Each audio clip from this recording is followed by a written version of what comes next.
allow the children It's okay. It's okay. Off your mic. It's okay. Off your mic. Chai! Now wow, people wey suppose talk truth to power don off mic. And if we talk, now 500,000 they go sama us, call them hate speech. But fear not, my ego don't come. Him go torchlight every corner, nooks and cranny of all these bad people where they spoil our country.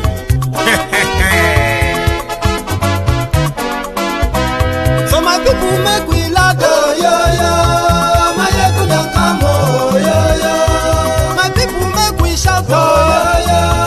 My ego don't come, oh yo yo. My ego don't come, man of the masses, oh yo yo. My ego don't come, oh yo yo. My ego diary politico, oh yo yo. My ego don't come, oh yo yo. This one not the off in mind, oh yo yo. My ego don't come, oh yo yo. And in the touchlight every corner, oh yo yo. My ego don't come, oh yo yo. Okay, some people be they holla say they want the power. Chai, them be promise us say we go get light and power. Nah. Them hustle sote they can't get the power.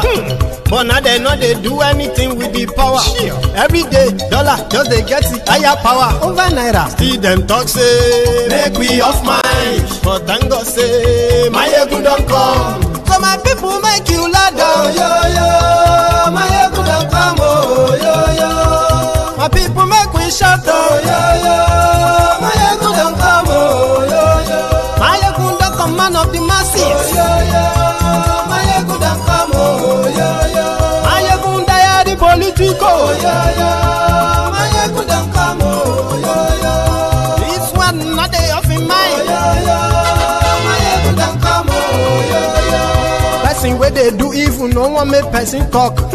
Them say that my yegun, that man too they talk. He too they talk. Say my yegun diary, he they hot like pepper. But every day then they take money in bulk. Woman picking, they the street they hawk. Still them talk say make we no talk. But thank God say my yegun don't come. So my people make you laugh, oh yo yo. My yegun don't come, oh yo yo. My people make you shout, oh yo yo. My yegun don't come, oh yo yo.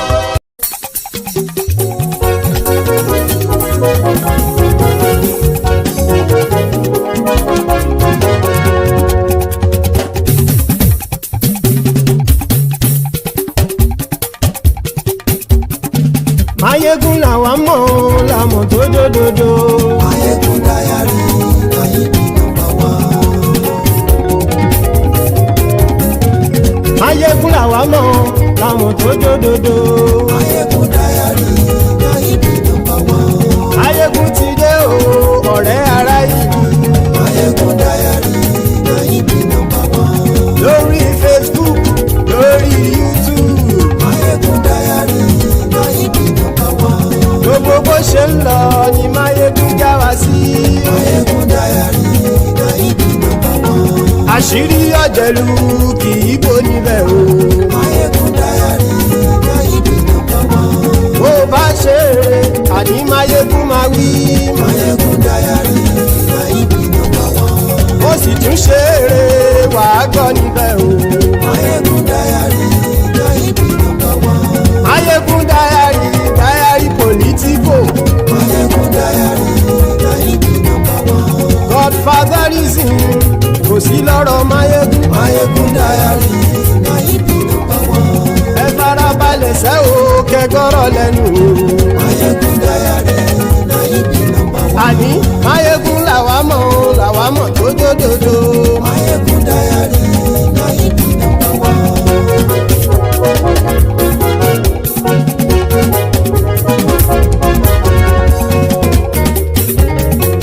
Àní ẹ̀sùn rákì. Mayegun ti dé.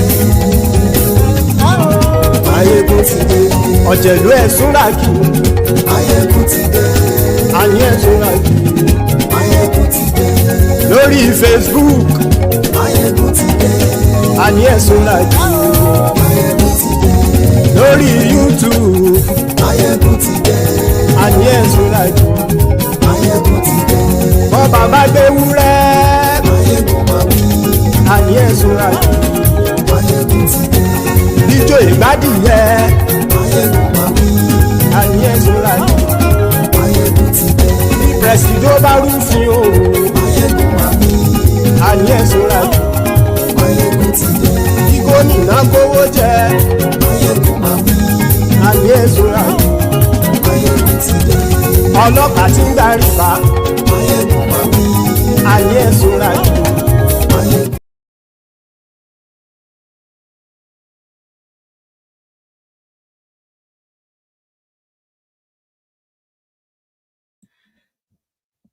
To some of us. So, good morning to you, a good afternoon to you, and another good evening to you. And welcome back to Mayegun's Diary Politico, the Temple of Truth. Tonight, please, after reading the caption of the broadcast, read the description of the broadcast as well. Like it. Share it. Invite your friends, invite your not so friendly friends, and tell them that Mayegun today, Mayegun is live. So tonight, we are going to be starting with the bazaar announcement made by Koolu's ministers. So yesterday, Tinubu had what they call the fake meeting, federal executive meeting, where some decisions were made, including financial decisions running into trillions of naira. Not that they have the money waiting somewhere for them to use, as much as they have told people that Tinubu's policies are currently earning Nigeria more money, but it's also earning Nigeria more borrowing, and then the Nigerians themselves more sorrowing. So they are being fed propaganda day in, day out, so that the government can still look good to to the people according to them. So what happened? After the meeting, after their fake meeting, they said they approved, some projects, and of course, what they will cost. So that's what we're going to start looking into this evening. That's what we're going to start from, rather. Even though we have Bwala, who was also with Seun Okinbaloye last night. He also made, as usual, like it's like every week, he gets invited to come and spew his nonsense, praise Tinubu, and pretty much, undermine or downplay whatever it is the opposition says they are doing. So it was there, and this time around, it didn't just tell, their viewers, it didn't just tell them that Tinubu would clear the southern votes and northern votes. Pretty much like Tinubu is going to have a landslide throughout, 2027.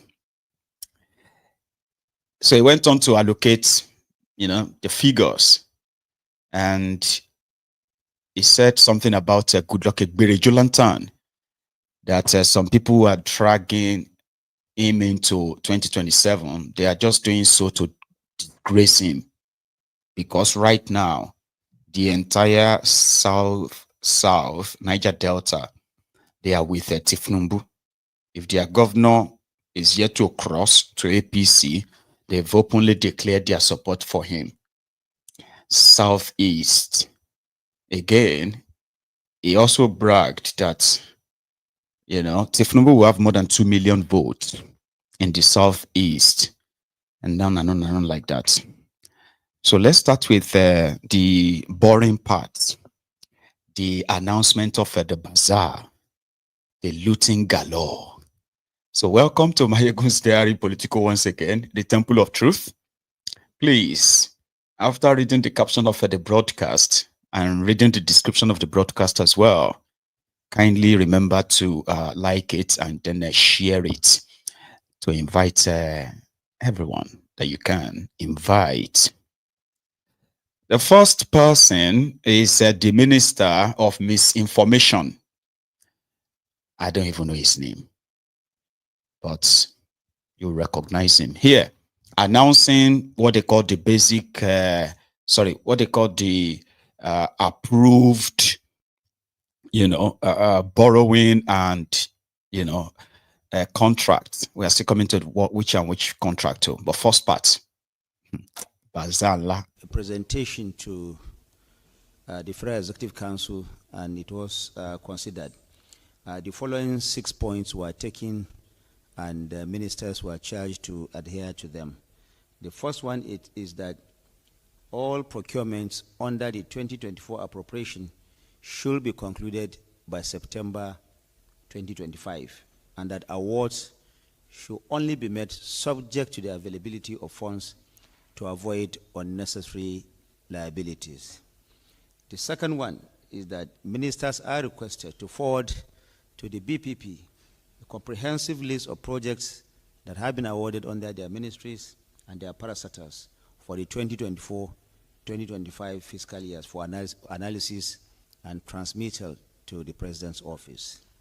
The third one is that ministries, departments, and agencies should give preference to made in Nigeria goods. Now, recall that the Federal Executive Council had earlier approved the Nigeria First policy, where a directive has been given to MDS to prioritize only made in Nigeria products unless and until there are situations where this, of course, is not possible. And so further to that, Mr. President and the Federal Executive Council today considered that MDS must give preference to this, the local use of companies in the delivery of works and services. And these works, goods, and services must, however, conform to international standards and must be certified by relevant government agencies. Because we say that we want Nigeria First policy, does not mean that procedures and processes will not also be followed.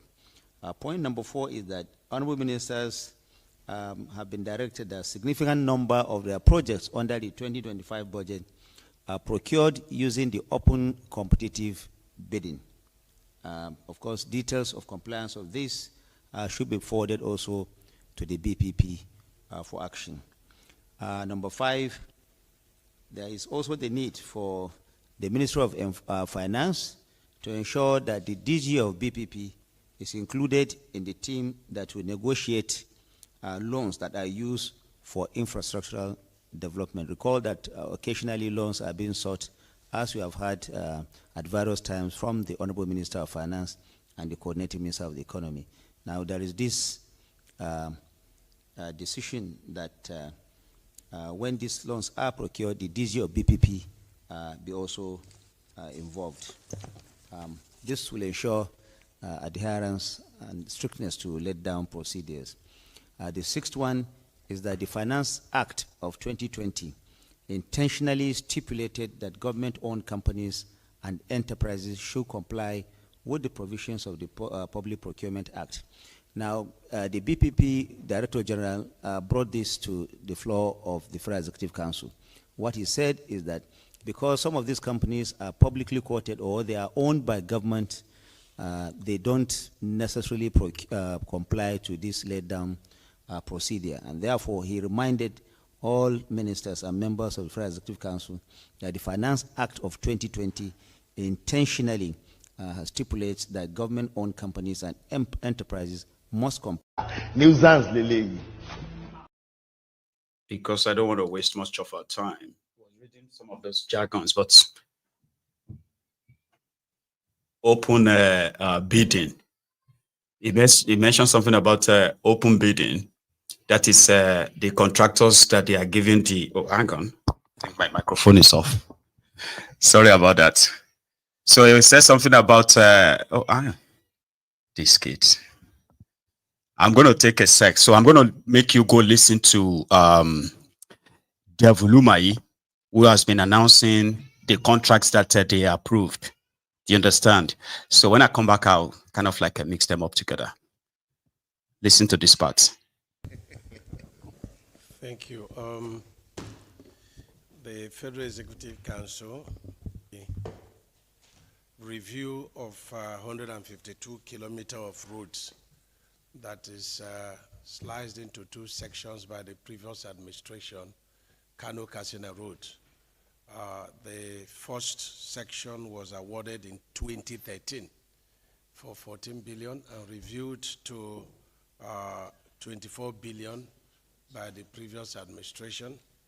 And so due to the realities of time, this 74.1 kilometer is reviewed to 68 billion.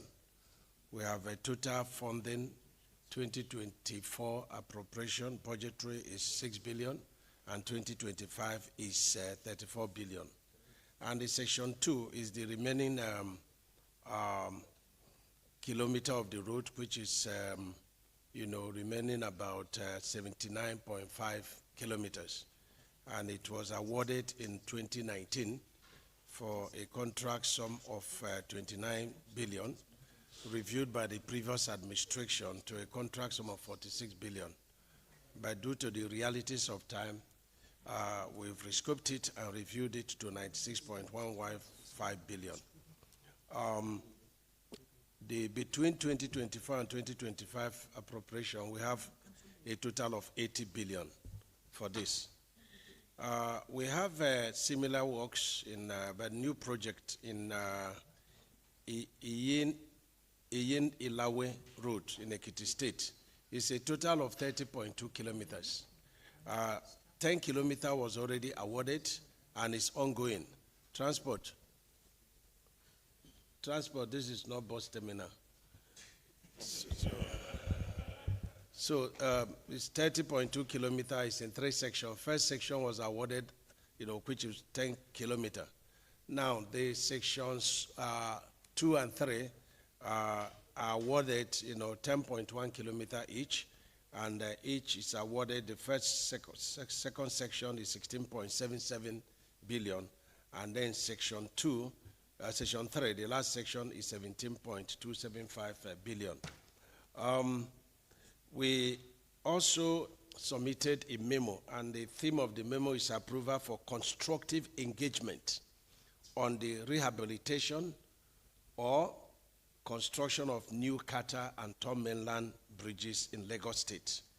I drew the attention of FEC to the fact that we've been intervening some new construction, some emergencies in a number of bridges nationwide, like Jemeta Bridge in Adamawa, already completed.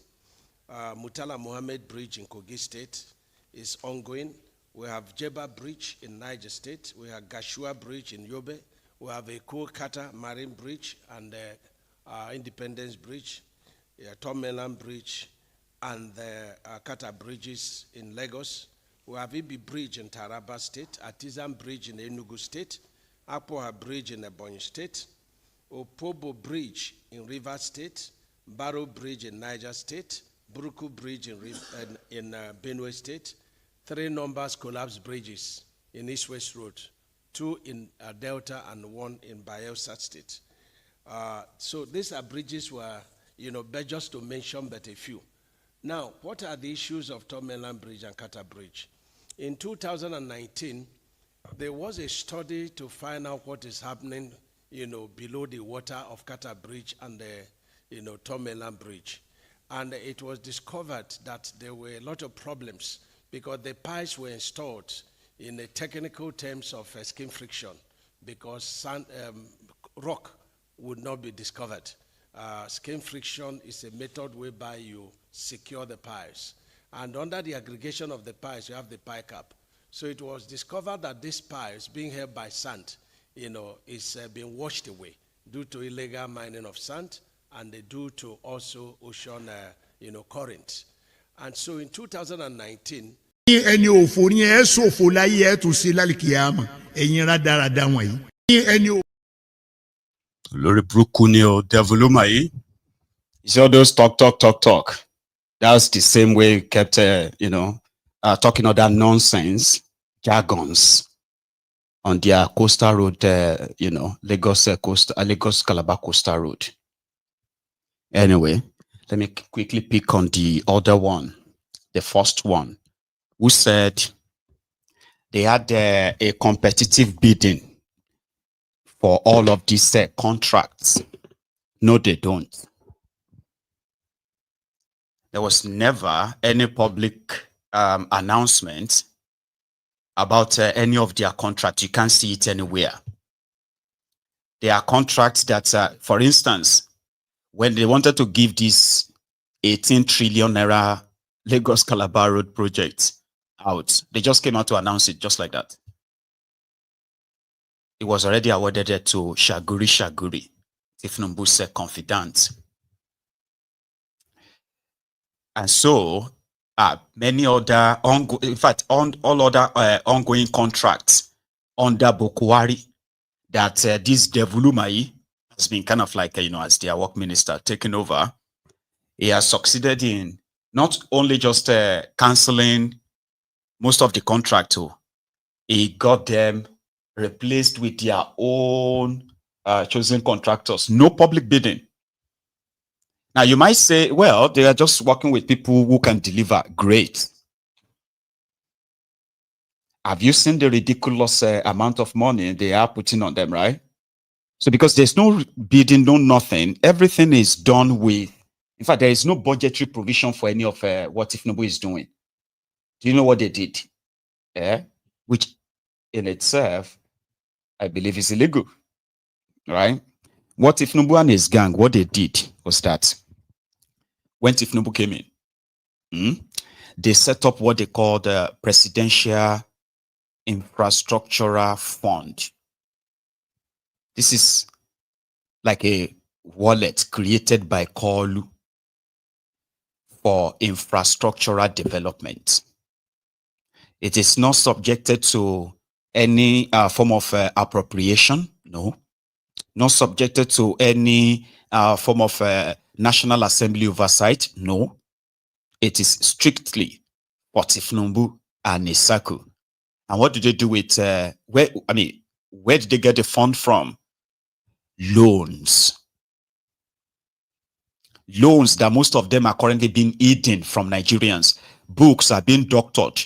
Documents are being faked just to present a different picture to the public. And that is why when you take a look at those who claim to be experts, they just can't really put their head around it. How would according to them, how would the top 1% of the population, the politicians and their friends in the banking sector and what have you, how come they are making so much money? Because according to them, Nigerian stock has grown so much, but the growing of Nigerian stock, according to them, is not based on revolutionized power sector, or should I say, an increased manufacturing in the country. That the country is busy now. It's like construction site to every, and you can say, well, the amount of money that has been invested in construction this or construction that or manufacturing this and that, these are real value asset, like real money. But Tinubu and his gang, they have created their voodoo economy. The voodoo economy where they are in partnership with IMF, World Bank, and so many other lenders who are the ones who are sitting together advising them on their economic policies and how it should be. So when you now look at some of them, you'll be like, how come the whole thing is not trickling down to the people? Because the people are basically not any factor in this other than squeeze them as much as you can. So Tinubu created the fund, which eventually will probably be their own scandal and their end eventually. So it is from that fund that Tinubu went on to go and borrow money for the coastal road. They've succeeded in borrowing over 2.4 trillion naira so far for the coastal road. And similarly, Most of every other thing he claims to be doing is also, yeah. And when you get to check and say, how much is the kilometer per kilometer of this your road, the substandard stuff you're building, right? They will tell you stories that will possibly make you not to be interested again. So here is another one. In their fake meeting, they said it was in that same fake meeting that they approved nearly 800 billion naira for the renovation of Muritala Mohammed Airport in Lagos. They don't have that money. It is from the same presidential infrastructural fund or something. It is from that money that Otobo Keyamo got the approval of the central bank minister of finance to go ahead and borrow over $500 million for the upgrade of the airport. Who are those who will do the airport? Because before they tell you that this thing is going to cost 1 naira, that simply means that somebody has already done the costing, done the budgeting, everything, and they have already presented a proposal which the government found kind of like good, and they approved it in their FEC. So when did people bid for all of this? When did they bid for this? Now, bid about. Gone are the days when you open newspaper and you are going to see different government jobs that they want you to come and bid for. But they don't do that anymore. Nah. So, who is getting the contract of the airport? Somebody submitted that contract that they took to their FEC and approved to go and get the loan of $500 million for. Now, these same guys sat yesterday and they approved, listen to this, they approved 3.6 trillion naira for them to do structural adjustment. I mean, a structural whatever for Third Mainland Bridge in Lagos. 3.6 trillion. About 3 trillion. God damn it. Anyway, so Devulumayi, who is doing all the costing. Okay. So they also, in Lagos, they also approved another 360 billion naira to build a new Qatar bridge. Like, what does that even mean? Because they're like, build new Qatar. Is it that they are going to construct a fresh new? Well, Devulumayi had something to say on that. So they are there. So when somebody says, I'm going to build a bridge for you for 360 billion naira, so somebody already bidded for that. And these guys sat in their meeting and they said, oh, that's a very good deal. Oh, let us go and build a bridge for 300 and oh, there is another one too. They are going to go and borrow $200 and something million to invest in improving electricity in some industrial areas. Benkelemes, the guy that just unveiled his new mansion in Ibadan, is the one that announced about, let's say Devulumayi finish first. More will listen to the other part. Ido Bridge, Qatar Bridge, and Mainland Bridge at a contract sum of 65 billion. And their job was to, repay all the rusted piers, or in layman's terms, columns, and then look at the pie caps and then treat the pie caps because the rusts were exposed and rusting was taking place, very badly. And so in the course of doing this, we also embedded in their contract, let them look at the 2013, underwater investigation and 2019. So it's part of their contract. And so they now came up and said, look, Qatar Bridge should be closed immediately against traffic, and that the Qatar Bridge was beyond repair. It has to be a new construction. And they gave us a cost about 380-something billion to, rehabilitation, but said it was not feasible. But the one that was feasible was about 359 billion for new brand new bridge, and they discussed with Deutsche Bank for their funding. Now, for Mainland Bridge, nobody submitted any proposal, but the same problem of underwater problems, in Carter Bridge, the same thing with Mainland Bridge. And when we did a pro rata of, what is to be done, if we are to rehabilitate, it came to about 3.8 trillion.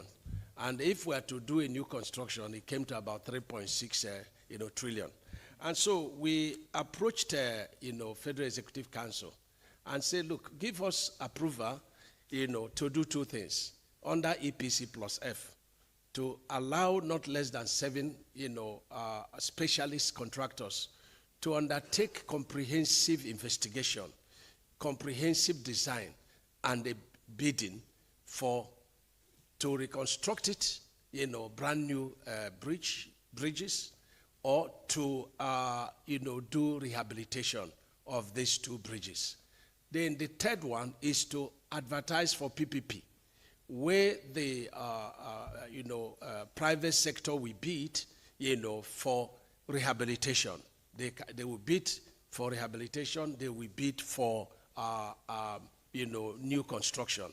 So these were the 4 approvals that Federal Executive Council gave to us. So we should go ahead under selective, method of procurement to ask for EPC plus F, reconstruction, rehabilitation. Then under PPP, to ask for private sector engagement to do full rehabilitation or do full construction. Let me also say, because we've seen in social media a lot of, especially Arise, they will be showing bridges that are in shocks. And let me say that today, the chairman, and the FEC approved that we should engage in the reconstruction of the Jalingo, bridge in Taraba State. And also, Ido Bridge was totally burned down, and the 3 span is to be removed. It's approved for intervention. You are aware of the Kefi flyover bridge, which is a major, flyover bridge that is bringing workers to, commuters. So it's approved also. You are also aware of the Mokwa Bridge in Niger State, where we lost a lot of people. The president also approved it for, intervention. I saw your, what you circulated in Kogi State, is it, between Abuja and Kofi, where a bridge, one carriageway was totally, you are seeing the reinforcement of the deck, we've closed that carriageway. The more you look, the less you see. The more you look, the less you see. Devolumai, his own is going to be worse than Emefiole. I don't know who Tinubu's gang will use his head to break the kola nut, and he will be their fall guy when this whole thing comes to an end. That shameless criminal, Devolumai, chai. You won't even be able to feel sorry for him. And here is the thing. They actually believes that maybe eventually they will get away with all of this. But I don't think they will be able to get away with all of this just like that, without somebody being their fall guy with a wiki or Devolumai. My money will be on Devolumai. All those talks, right, is still back to one thing, right? Running, what do you call it? Running their scam with so much confidence, right? For instance, his explanation about Third Mainland Bridge that will cost, did you hear that part where he was like, he just dropped it in, just like a wound notice? Nobody has bidded for Third Mainland Bridge repair for now, but we used, like an estimate or so to arrive at a figure that if we want to build a new one, what does that even mean? Build a new one. Does that mean that you're going to put this one down and build a new 11-kilometer third or 12-kilometer third mainland bridge. Or then we were like, if we were to build a new one, it's going to be like a 3.8 trillion naira. Everybody pay trillion. But we felt like, okay, if we try to fix this one underwater, but the underwater all that nonsense is talking, all those engineering terms to get you confused, like, oh, it must be something serious. So, and this is the bridge they just recently spent over 120 billion. I didn't even add the 64 billion that I mentioned that they were supposed to go and paint the beam, the railings, the rusty part for 64 billion naira to paint railings, not to change the railings, or not to change all the Abby. Okay, maybe to change them too. 64 billion. That means they just recently, in the last 3 years, they have already expended on that same bridge. They have already expended over, nearly 200 billion naira. But they are telling Nigerians that, oh, more, you're all driving on a death trap. That for us to put it together, we are going to need a loan of $2.4 billion, 3.6 trillion naira.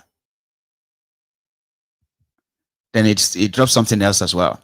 So we're expecting to be a PPP. So PPP is a private-public partnership. That simply means that the government's projects will be constructed and built by private businesses who will then put a toll on it in order to recoup their investments for a certain period of time. Then they hand it over back to the government. Lagos Calabar Expressway was supposed to be a PPP. Tinubu and his gang are currently presenting it as a PPP. Meanwhile, for every dime that they have collected as a loan, they were collected in the name of Nigeria. So what you are going to get is what you have in Lagos, Lekki Toll Gate. So whereby they use the Lagos State to borrow the money for the construction. They didn't even have to complete it. Now, when they get to a certain kilometers, they put a toll on it and gave it to one of them to be managing it as if that company built the road, because that's what PPP means. It simply means that if government is going to pay anything at all, government is just going to settle the people who owns the land that the road the road is going to pass right of way. So that's what the government would do, clear all their citizens the land and all of that to not create problem for them, any legal wahala.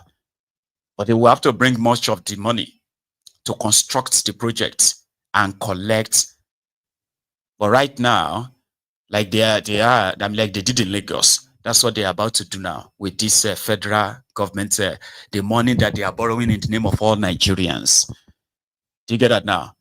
But they have borrowed the money and they handed it over to Shaguri. So once they manage to do maybe 200 kilometers or maybe 300, if they manage to do half, 350 kilometers, they will put like about 4 or 5 tolls on it. And they will be collecting percentage. Despite the fact that it is Nigerians that are actually, like Nigerians that are paying back the debt, but they will still put toll on it. Private companies. Tinubu and his gang, that's how they run things. So Devulumayi is dipping Nigerians into further debt, indebtedness. And hey, sorry, Yewande is around and she's, oh my God, she's extra. And she's also a daddy's girl. Daddy. Anyway, so this is how they run and that's how they roll. Yeah. And I just want to believe that they probably think, since they got away with it in Lagos, the likes of Devulumayi and others, they are just stooges. They are just like, they're like stooges, and then they're like a pawn. They are those that will eventually take the fall. When Tinubu and his gang would have used every means to legalize this. So you just wake up one day and you realize that legally, na Shaguri own the road, and you have to pay to him. Even if you say, but they borrowed money to pay this thing, Nigeria is paying back the loan, Nigeria say, so what are you going to do about it? You better enter water. So similarly, in that same gathering, yeah, or in that same briefing, Benkelemes, your Minister of Darkness, yeah, also announced his own approval. They don't approve like 600 billion naira for him to go and invest in power sector to improve electricity around where they have manufacturing sectors in Nigeria. 260 something million. Listen to him. Let me go give my daughter a cuddle. She's been shouting right there next door. I don't want to get mad. I'll be back in a minute, all right? Minister of Darkness. Gentlemen of the press, I say good afternoon to you all. Today at the council meeting, 4 papers were presented by the Federal Ministry of Power with regards to the reform and the development of the transformation of the power sector. And the 4 papers were duly approved. The first paper was a request to the council to approve the resumption and continuation of disbursement of compensation for right of way for the Lagos-Ogun Industrial Hub Transmission Project. The request submitted was approval for the sum of 13 billion naira. The Lagos-Ogun Industrial Hub Transmission Project is being funded through a $238 million development loan from Japanese International Cooperation Agency, JICA. And this project, when completed, will not only improve capacity and credibility of power supply along the industrial axis of Lagos-Ogun, it will also be a good news for industrial development and ensure that industries around that axis enjoy uninterrupted supply that will enable us to achieve the renewed hope agenda of use what we produce and produce what we use by improving local production that will substitute imports. This should be a good news for the industrial sector. And the other 3 papers were actually in respect of approval for procurement of various grades of power transformers to replace the weak and dilapidated ones across the national grid. If this is done, it will not only enhance power supply, but to also relieve overloaded power transformers that is operating across the national grid. And this will also enable us to cope with the increased wheeling capacity of the national grid.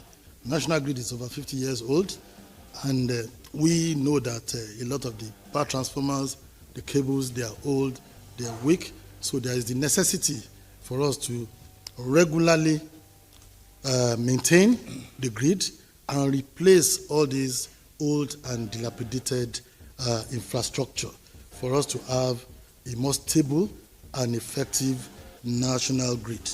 The total approvals for these transformers for procurement is $34 million plus an additional 5.2 billion naira.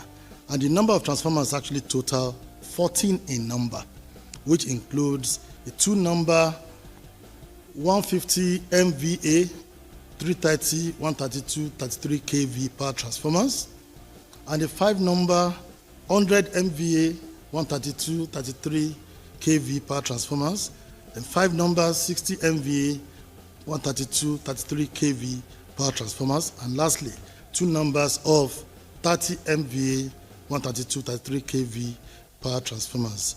Upon procurement of this will actually make the grid to be more efficient, more effective, and will improve power supply to all.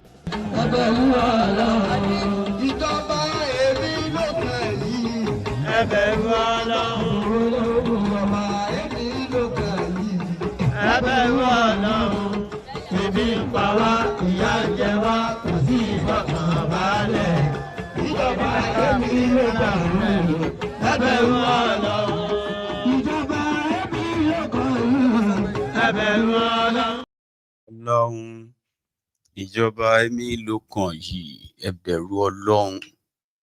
You dey hear am? They want to change your transformers. They want to, so that's 24 million. And in total, plus another 5.5 billion. You dey hear am? The same song that this guy was singing last year, the same he sang in 2023 when he was appointed. It's the same guy that said that Nigeria needs $10 billion every year for 10 years. That is a $100 billion for Nigeria to have a stable electricity, because according to him, they will need to change every cable, every pole, every transformer, maybe every meter in the country. And it will be a 10-year project. So since he can't get a 10 billion, how about 500 million, $600 million? That won't be about. So everybody they do their own everybody they do their own bid for 2027. He's already preparing to be governor for you. So now that money they go take run am. He's going to resign probably before the end of this year to say he wants to go and become governor for you. That is his own cash out. Once they get the loan and it's released, you don't do. I don't know about others, and what they are working on, or if they are just like a front for Tinubu and their own looting plans, right? But almost around the same time, a few months before, or sorry, few months apart, Ibrahim Traore in Burkina Faso, who has sort of like ignited a national sort of like a patriotism in his country. If you have been seeing some of their stuff, right? So if he is not using their money in procuring road grading, construction equipment, is upgrading military equipment, and the citizens themselves, they've volunteered themselves to rebuild their country. One of them actually made a video and said, since America, France have been doing everything to sanction, including Nigeria, to sanction Burkina Faso from accessing any form of, external credit, so to say, their people themselves have turned themselves to the most valuable resource or resources in need. One of them made this video. And according to him, it's kind of like in French, right? According to him, we built this. Traore built this. And he did without borrowing a dime from anywhere. I don't know if you have actually seen the video before, but here, watch. Il n'y a pas crédit dedans. Voilà, il n'y a pas crédit dedans. Zone en carton. Ouais. Vous voyez, les voitures circulent dessus. Tranquillement. C'est propre, c'est bon. C'est un goudron de qualité. Voilà, famille. Si c'est le Burkina Faso, on fait tout de fonds propres. C'est pour nous. Voilà. Il n'y a pas de crédit dedans. Famille, attends, Sam Kabe. Voilà.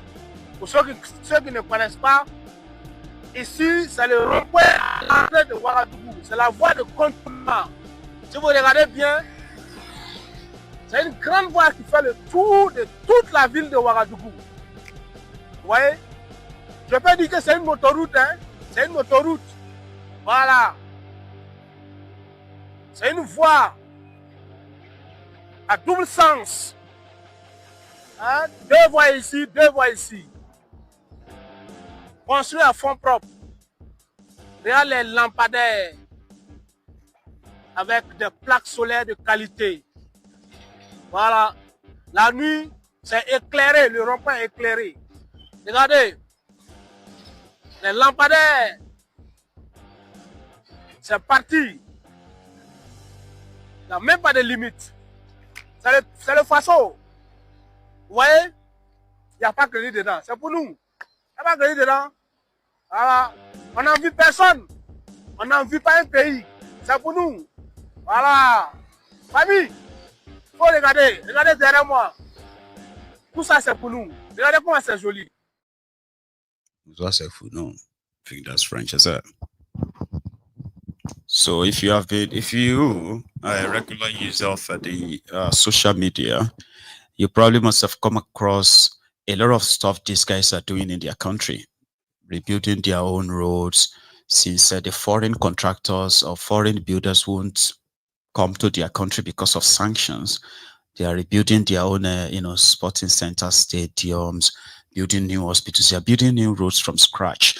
Guys, like it is their national, in Burkina Faso, it is their national goal to construct 5,000 kilometers of road using their own local labor instruments and few other things they have. And they are supposed to actually be poor, right? You have a democracy where clowns have become the court jesters, praise singers who are out there talking down on the citizens, bragging about the kind of power and influence they have, turning themselves to God.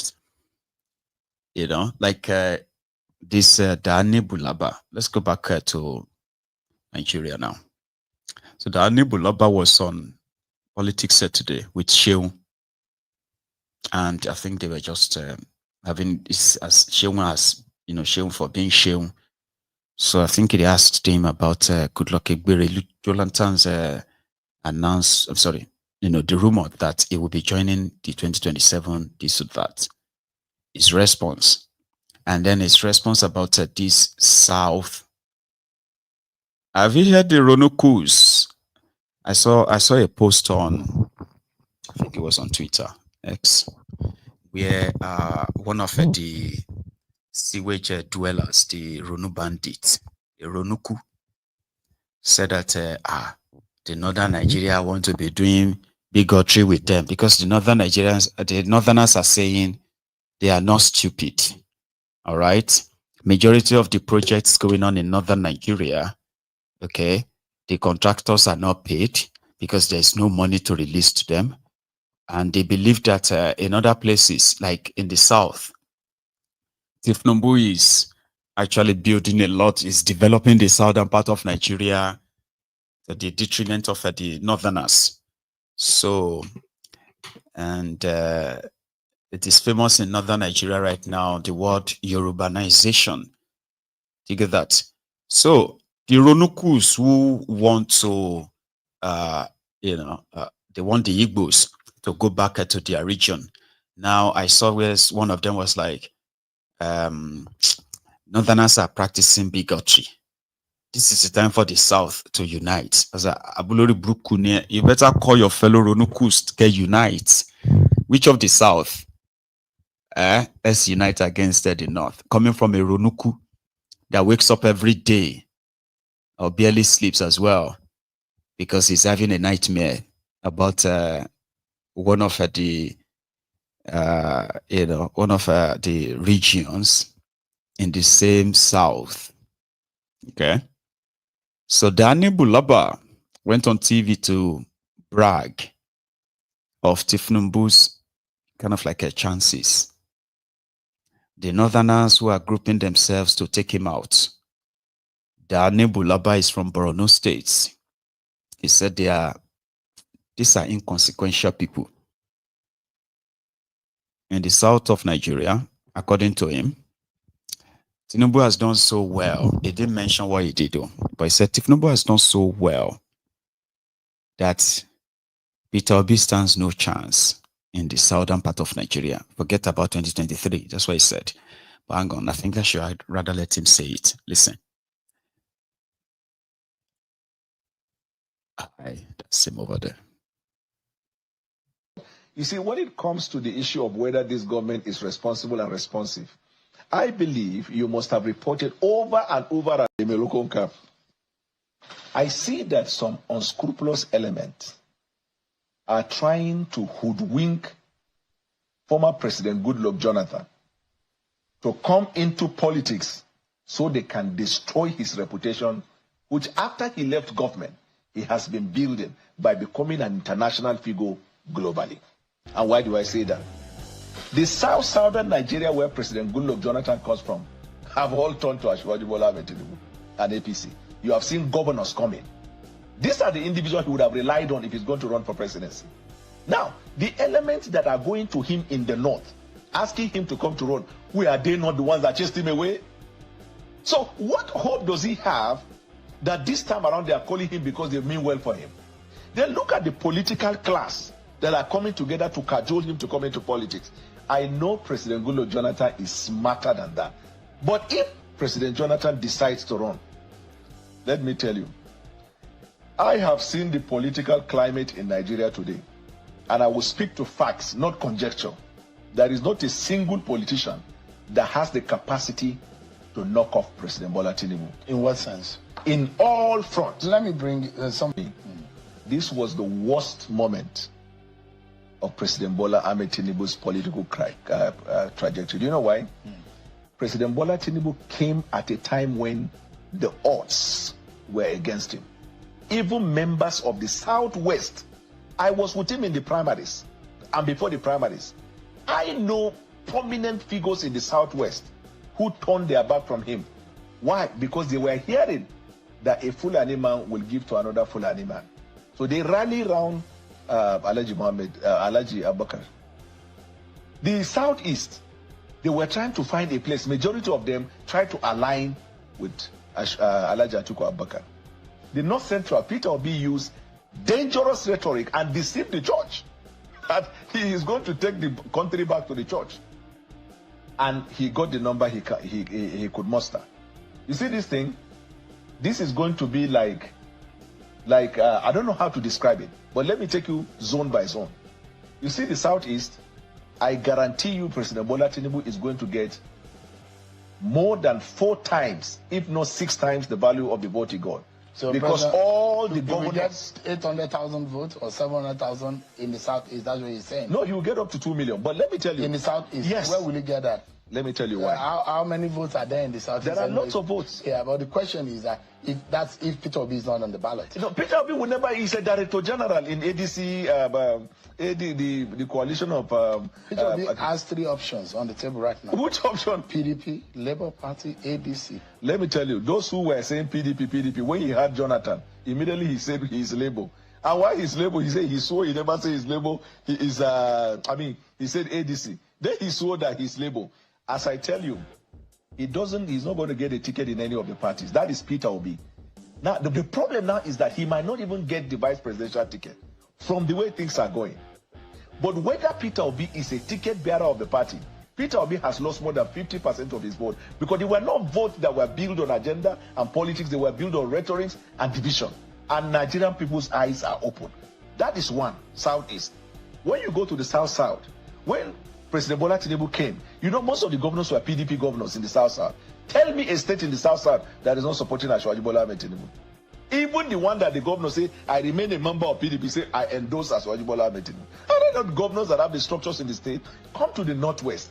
All these places we've been going in the Northwest, the governors coming out, talking about the policies of the president and how they will support him. Are they not the ones with the structure? Sounds to me like what I heard in 2020, in 2014, 2015 about Goodluck Jonathan. So I've been hearing this rhetoric. Let me tell you today. The coalition then that removed Jonathan was not this Akamo and Moi Moi coalition. No. Rochas Okorocha carried Agda on his back and came.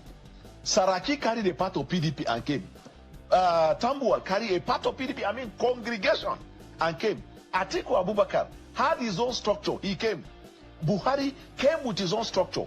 All of them came together from their legacy party. No disunity, no double parallel. They are intact. Alimadu Sharif came with his own.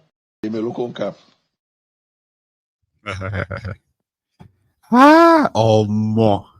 All these videos, they're going to be so golden if Tinubu couldn't pull off his rigging plan. Because you see these guys, these ones are just like Owepo, what the Yoruba call the Owepo. These ones are always after the oily fingers. So if your fingers become so dry and no longer oily, that mouth will change again. Sure you get. So the way he's talking, like you can just be like, oh more. Hey, could it funny, man? If they are unable to pull off their rigging, if it should fail, hi. Somebody said that when the revolution starts, may they leave this one for him. Okay, you need to listen to the other part. That's not all. Laba. You see, when it comes to the issue of whether this government is responsible and responsive, I believe you must have reported over and over and over how that, for example, when an appointment is made and there is a backlash or outcry and the president will retract and reappoint, how that when certain decisions that are made by the president and by the government, when there is a backlash and reaction, the president will withdraw from that. How that when it comes to addressing the Nigerian people, the president will give his reason for taking certain decisions when there is a backlash or outcry, and then the president react. But you must separate between the outcry or backlash that come from the population of Nigeria and agenda that is cooked by the opposition. Let me tell you what will surprise you, Seun. In the last 1 month, the kind of results that are coming across all fronts is torturing this opposition. Torturing them because they have not been able to come out with any credible alternative. This opposition is turning itself into Kemi Bedunok, where you lack what to talk about, you talk about Nigeria. That's what they are doing. What are those things? If the president, Bola Ahmed Tinubu, were not to be a Muslim, I am telling you, religion would have also been part of the thing that will be stocked up against him. You see? But we should be able to go beyond that. The northern Nigeria is extremely comfortable with the governance approach of Mr. President. You know why? He is solving the problems that are in the long term. And the problems in the moment, you can see conscious effort by the president through the various policy. Take, for example, when the report by World Food Program came out, I think 2 weeks ago, that certain individuals, there are people in northern Nigeria, especially the IDPs, are going to, go into death, sick, and that is because of hunger, malnutrition, that many people are going to perish. What was the reaction of the government? The government, before the report, has taken steps to deal with the issue of malnutrition, to deal with healthcare issue. Now, opposition can never come here, Seun, and talk about that. You know why? They don't have the ideas. I said this before on your show, and it bears repeating. This opposition till today have not brought up policy issue to say President Tinubu is wrong. This is how it should be. Now do to far. Ma okuta to wa nbe ma yo ku nbe. Ma sa bi gbata ba nsa ewa. Now do to far. Ma okuta to wa nbe ma yo ku nbe. Ma sa bi gbata ba nsa ewa. That's the only advice I can give to him. Because Bulaba is, to him right now, he's doing the best job. You there with me? I'm a very, I told them now, they don't get any policy. Tinubu has already fixed the problem. How did Tinubu fix the problem of malnutrition in the north? He didn't have to say, just say he doesn't have solution. He's doing his job though, so I can't really kind of like quote him. So about that 2 million from the eastern part of Nigeria, is that what the Soludumba and others are promising him? It shall go be interesting. That's what I know.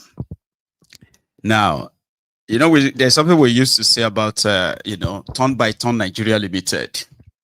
That the shege that is in Nigeria is the only thing that is democratically distributed, whether you are rich or poor, whether you are young or old. The shege in Nigeria is in abundance. It is in abundance, and it will reach everybody. You get that now? So last week, was it even up to that? Okay, yeah, last weekend, it was in the news that the EFCC raided a spot around Olusegun Obasanjo's library in Abeokuta. And in their usual way, they were shooting, they were vandalizing cars, they were chasing people. It was horrible. I saw the video, but I can't share that because they were shooting. So they went straight into a club, and that's what they do in Nigeria. They would walk into a place, they will raid all of you, and that's kind of like a scary though. Imagine you that just came back, maybe you just returned to Nigeria, and your first night decided to just go out and have fun. And right there, you and your friends and all that, you are in a club, and the next thing, EFCC, I'm not a Yahoo, I'm not a Yahoo. And before you know it, they've already lined you up with others. So imagine you are sleeping in your own hotel room, right? And then the next thing is, who are those? EFCC. That is what the situation has become in that contraption. So it is beat them first, arrest them, and ask questions later, kind of. So they did that in Abeokuta. And now, Obasanjo Library in Abeokuta demanding for 3.5 billion naira a compensation for damages caused by the EFCC coming to their area. We're going to go to Edo State after that.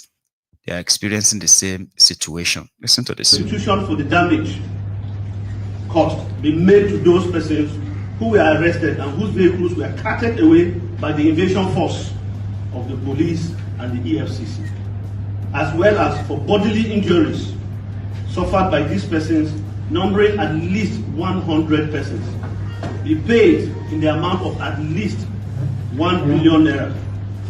We also demand that a further 2.5 billion or 2 billion and 500 million be paid in token acknowledgement and atonement for the immense damage caused to the reputation, business, and financial reputation, as well as to the reputation of our chief promoter, His Excellency Chief Olusegun Obasanjo, GCFR.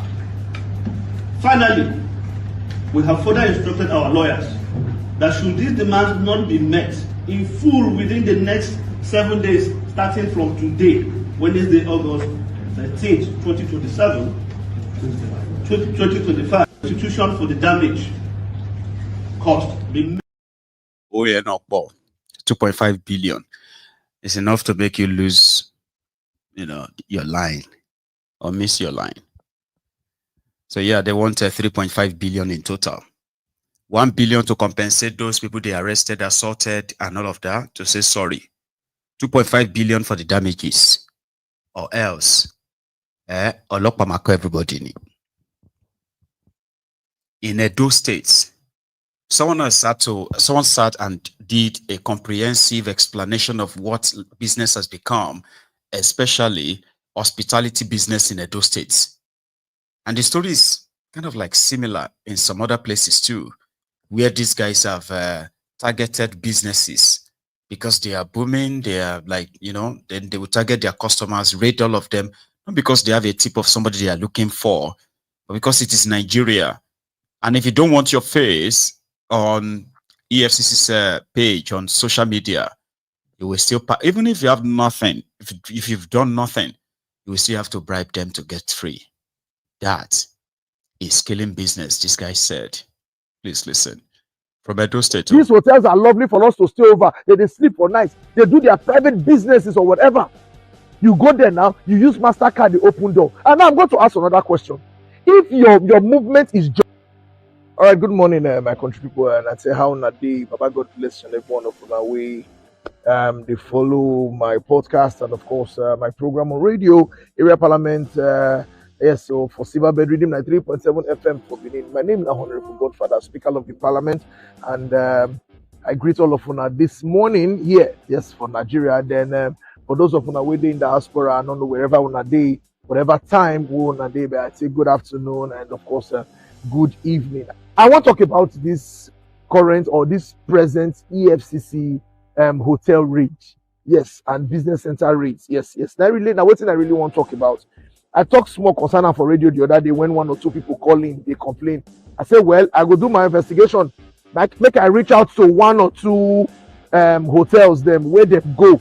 Make I see wetin really they play or wetin really they happen or why these things they happen. I want to use this medium to draw the attention of the executive governor of Edo State. As the chief security officer of the state, your job is to create an enabling environment for what? For business to strive. Because the government cannot provide enough job for its citizens. The government cannot provide businesses for its citizens. So when there is always the need for the private sector to what? Support the government in the area of job creation and employment. Yes, it is the job of the private sector. Now, government, at the time when government they provide most of all these things, they were less, the private sector, they're lesser. They're not really too many. When we come get to the CM now, say the government can no longer provide, private sector come on board. Because they see private schools, private hospitals, private hotels, and all. Now, we they complain before say revenues and taxes where these people they pay is even too much for them, because you don't go expect say somebody will spend money, build an establishment. The person at the end of the day go out with nothing, go fit paying staffs, business go they die. It go be like say the money when they take build them, na total waste na it be. We dey battle that one they come since. They battle them. When they fight government on that to see how taxes can be reduced, revenues can reduce. They battle that one. Then now, EFCC now don't add their own join. I am not saying they don't have the right to work. I am not saying they don't know their job. I am not saying it is right for our youth to engage in businesses that are not genuine. I am not in support of fraud. You understand? I've never been a part and parcel of it right from day one. But that does not stop the fact that people spent their hard-earned money, their sweat, to build businesses that are going down every day because your investigations, you don't do it properly, or they handle your affairs the way you're supposed to handle them. The Economic and Crime Commission, EFCC, I use God beguna. Economic Financial Crime Commission, EFCC, I use God beguna. We are suffering in Edo State. Edo State, I don't know if you talk say now one of the backwardest states for Nigeria. We are suffering for you to now inflate more pains on business owners. I use God beg you. If you say fraudsters are staying in these hotels, it not me say the owner na fraudster. And trust me, for every business center, you record the good, the bad, and the ugly. So for that reason, you cannot just because some set of people or some set of bad people, they go some hotels or business places or lounge and clubs, then you go just capitalize on that, go there and raid everybody, render the business useless. Useless. It is not nice. Your executive governor, sir, His Excellency Mondo Koolu, I use God beg you. You need to intervene on this matter.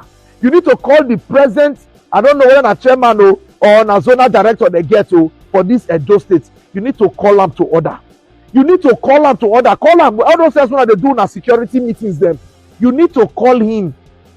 No, na Sidam. He needs to devise a new means of arresting or catching these boys than destroying other people's business. He needs to. You don't need to just call him. I don't know, the deputy governor, and they use this medium to draw you. You are my very close friend. But when matter that the pass be careful like this, I must draw attention towards them. And this does not just make sense. I don't say don't try finish. Nobody there around. I'm not talking about the bad boys the way they are. I'm not talking about the ones where they choose to say that's what they want to do, because those ones get their own for body. Those ones get their own for body. Not gonna start to do for one night. Here not go hear word. Not gonna start to do Yahoo. Here not go hear word. Una turn the whole place upside down like say people don't know what they do again. I not get business with that one. But the fact that the EFCC is using the commission, using that agency to destroy people's business, that is the part I'm not comfortable. I'm not comfortable with. Ever since when this matter happened, they go like a week plus now when this matter happened. When they just say them go one case luxury, then go Millennium Heights. Ever since when this crisis they happened, I keep quiet because I needed to see these people. I needed to go there and see by myself. Why will you come like a thief in the night? Okay, men will say, okay, you choose, because at that time they tell una say, una will fit take, come catch the people. You come the place, like what I gathered today, that you guys came without a search warrant. You came without a search warrant. Hotel, not be people when they not be pastors, they stay hotel. Not be only professors, they stay hotel. Every other person they stay hotel. The way that they see the bad person where they stay, and so they see the good person where they stay. I travel from Benin to other states. I go stay in their hotel, I go sleep there, go break. Nobody go come harass me before they. Why be saying I don't stay to I must do something else?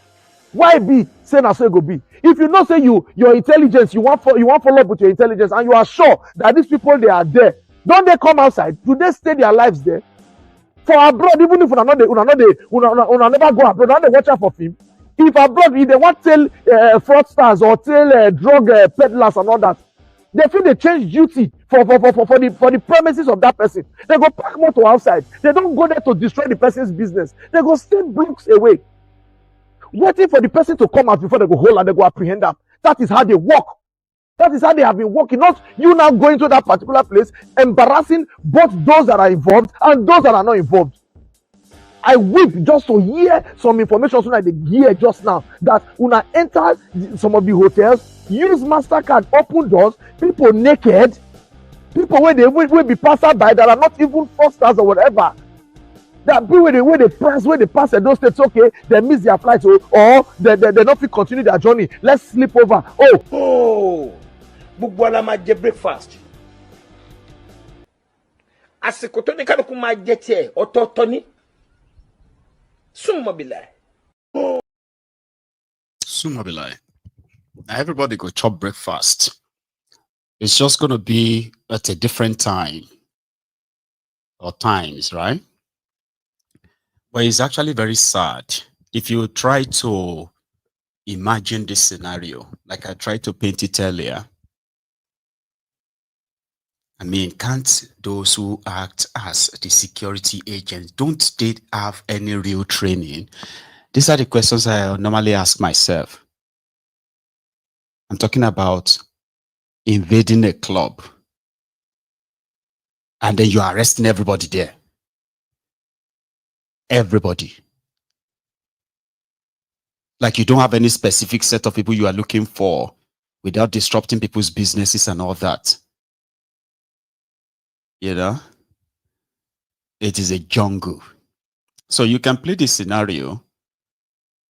Even those who live in Nigeria, you're living in Nigeria, and then you travel to another state for an event, and there you are.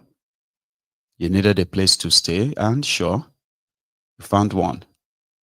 In the middle of the night, you have no idea if they are kidnappers, if they are armed robbers. You are not even sure if am I actually in an hotel? That confusion in the process, bah, they opened your door with guns blazing, everybody rushed to your room, and they get down, what's going on? What's going on? In the process, they may hit you with their gun, they may assault you, beat you up, do everything, treat you like a criminal. Then they will assemble everybody in front of the building, take their pictures. And they have their media team with them who are always going to blast the image all over the social media that they arrested fraudsters. This is the practice. And it seems like, you know, it is more or less like a virus. And this particular virus, it's so deep into every of these security outfits in that contraption. Every one of them. To the point that there used to be a time when people could separate and say, these ones are better. These ones are better than this. The army are better than police. The navy, they are this. But everybody is involved in all kinds of criminality that continue to make life hellish for the same people that pays their salaries. You get? I'll let that brother finish his statement because, I mean, no information is lost, is there? Please. These hotels are lovely for us to stay over. They sleep for nights. They do their private businesses or whatever. You go there now, you use MasterCard, the open door. And now I'm going to ask another question. If your movement is genuine, if this your busting ethics or your new tactics, it's approved and it's genuine, why don't they destroy their cameras? Why don't they destroy their cameras? Or what will be the reason why they destroy? You see this matter, I know quick response. You know, say we are living in a society where justice is not It's not guaranteed. Wey be say at the end of the day when matter go happen, una go bend am.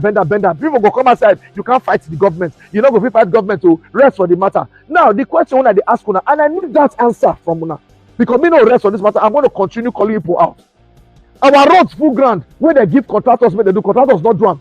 Una never see any of them go hole. I mean those ones not be crime. Not be crime. Do you know how many of our politicians till tomorrow that they cannot account for money that was given to them? Una dey hear them every day. How many una don hear say una don go kpolo for house? How many una don go bust? How many? They una come go dey destroy people business. The hotels una go, una hear say the people wey dey go get the hotel say they be Yahoo boys. Una hear say na the Yahoo boys na get the hotel.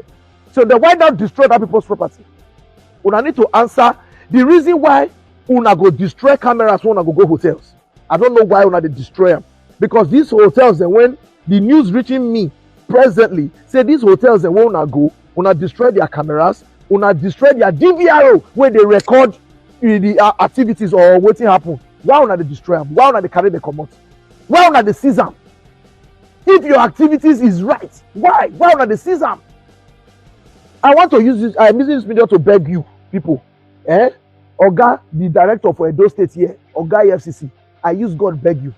I am just a thank God say I be broadcaster. I not get brother where they do ya. Also, nothing say maybe una think say maybe I dey advocate for it. I not get brother where they do. I not get star where they do. I know they do. I have no business with fraud. You understand? But I'm using this video to beg you. I beg you in the name of God. Stop destroying people's business. EFCC, you are destroying people's hard-earned money. You are destroying people's sweat, and it's not nice. Stop it. Stop it. Devise a different means. Devise a different means to arrest the criminals or the people that you want to arrest instead of destroying people. Now, since when una go Millennium Heights now? Since when una go there now, go disrupt the whole people, the process of them now. Nobody dey agree go there now, go lodge again. Nobody dey agree go there. You have rendered that guy's business now useless. You have rendered it useless. Where is he going to start from now? When I want to kill him, where is he going to start from now? Before you know anything they happen, they will say the youths are dying every day.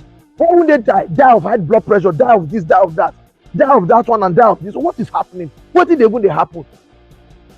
I go Lagos the other day. All our brothers and sisters, them, we're supposed to invest for those states. They've all run to Lagos. They're in Lagos, they're in Port Harcourt, they're in Abuja. They're doing well, using money that they are supposed to use to help their family, help their citizens, help their state, help everybody around them. Then they go do it on other states. Does it make sense? Does it make sense? I'm using this medium to call the executive governor of Edo State, the deputy governor, the speaker of Edo State House of Assembly, and the Omonoba Nedoku Apolopolo by the second. Sir, I use God beg you. I beg you people in the name of God. Enough is enough. I dey shame for my state. I dey shame from this state called Edo State when I come from. Give una not give us. We still help ourselves now by ourselves now. Una dey kill them for us. Una dey kill them. We are going to provide you with insecurity. We are going to provide you with insecurity. We are going to provide you with insecurity. You notice say that was just a slip of tongue, Gabi. There is no security for anybody when you have criminals in power. There is not going to be rule of law.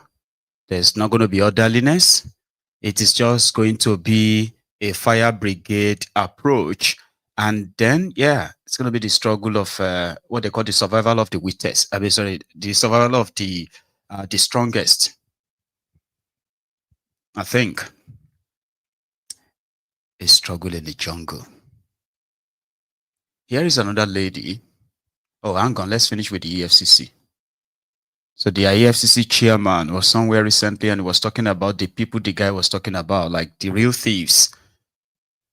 And he was talking about how politicians always like declare even the properties they don't have so that they can project what they are going to have in another few years so that they will say, oh, I've already had those things. I have these billions. I have that.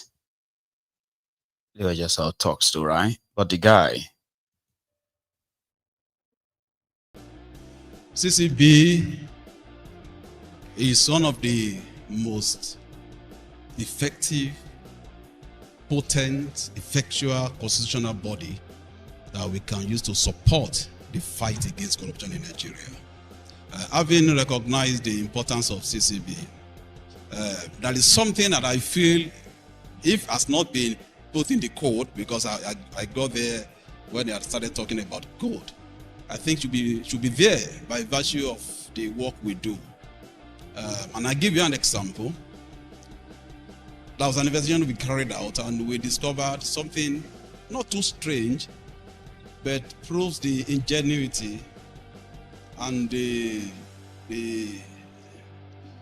criminally smart way that some of our politically exposed persons carried out some of the nefarious activities we investigate them for. That was a matter we carried out, and we investigated. Something just said, look, let's look at, I told my guys, just get the CCB forms and look at it. There's something that I'm not comfortable with in this report. So they got the CCB form, we look at it. We discovered that one of the very big properties valued well over 3 billion that the person declared in the CCB form. We saw that the address that was in the CCB form was different from the one that the person put down, or from the particular address where that particular property was located. So I felt something was amiss here.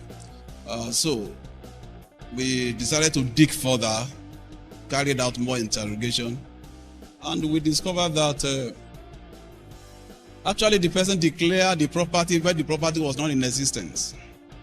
Before he was sworn in, he got the asset declaration form and put a particular number 39, so street, a big mansion owned by him, bequeathed to him by whatsoever that we couldn't mention.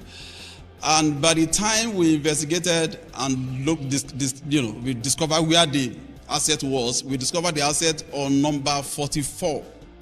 He declared 39, but the asset is actually, the building is on number 44. So when we asked him questions, eventually we discovered what we call anticipatory declaration of assets.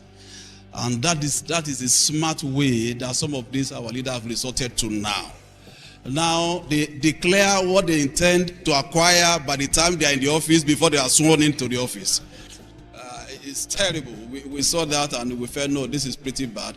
And unfortunately for him, it was so devilishly smart that he registered the property that he didn't own as at the time he declared it in the land registry. He designed the mansion that he wanted to build there. So in other words, before it was sworn in, he had started thinking about the money to steal and what to do with the money. So he designed the mansion that he actually wants to acquire by the time he gets to the office. And so we felt this is a bit nuisance lele. How many of you believed what he's saying? Okay, maybe I should rephrase.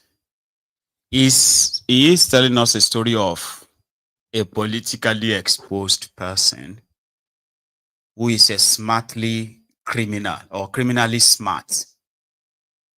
His job is to catch anybody who commits financial crime, especially politically exposed person. And I can tell you this for free. Since this guy became the EFCC chair, he has not convicted one single politician that you can say is politically exposed that fit into that narrative. Because you see that description he gave, that would be somebody who is a governor, who has an executive power, which means he knows that he will be able to sign out money, not a lawmaker. And there is no governor that has been convicted. So the way he is talking, that means they caught him. What did they do to that person? Did they give him a deal?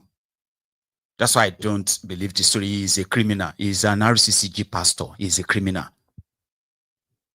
Apologies to some of you are Templars, but they are pastors in RCCG. But you know what I'm talking about. Yeah? This other guy too. Igbeto Kundi, illegal police IG, is also a leader in RCCG. He's a pastor. Very evil people. Liars.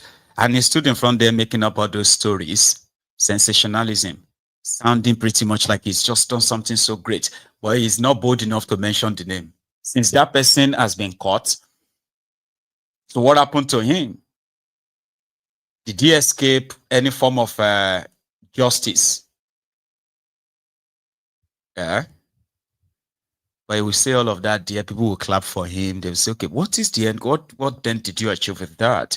So they have nothing for the politically exposed criminals that they call leaders, even though they are not leaders. Politically exposed criminals they are. But let's leave EFCC.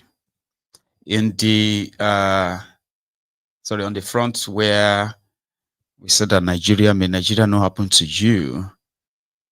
Oh, and if it happens to you, hopefully you'll be able to live to tell the story. That just happened to one lady whose sister got crushed by one of her Dangote trucks. And she was abandoned. She won't be the first. We've had series of, people's experiences with Dangote and Dangote trucks. People who have lost their lives and they were left on their own. Their families and all that. So this lady we took to Instagram. She's a Big Brother Niger, kind of like a participant, I believe. But I complain. I don't do a lot of things because I go sit down, I'll say no. My sister is in school. I have sisters in school. I don't do baby girl lifestyle. People think I have a lot of reasons because I go sit down, I know where I'm coming from. I've been hustling all my life. I've been struggling all my life. My younger ones, I finished from school. I saw myself through school. I made sure my younger ones went to school. My sister can't graduate. Dangote trailer crush am. He continue in journey. Like say in jam goats. If you miss a Dangote trailer, don't they keep people before? Dangote don't buy market. That's what me I have to say. Because I don't know what that fucking manager is doing at the court instead of the hospital. My sister's leg right now, the other leg, we're currently deciding what to do because Dangote, my sister has been damaged for life. And I cannot carry it alone. I was already happy that my sister, the last person, is done. And now I'll have time for myself. I was already saying I'll finally have time for myself. I'll finally use my money to enjoy. I'll finally enjoy myself and enjoy my money because the last person that I was sorting is done. Now they carry another one for head. This is a cripple for life. Both legs. Her head, her right hand, one leg is gone. Her head is bandaged, hands bandaged, one leg is gone totally. The second leg said they say be like say they go come out down because they are not sure. They're not sure. Until now, they've not even said anything. One me I'm saying now is Dangote, if you say they go, I don't do online rants. And they show workings.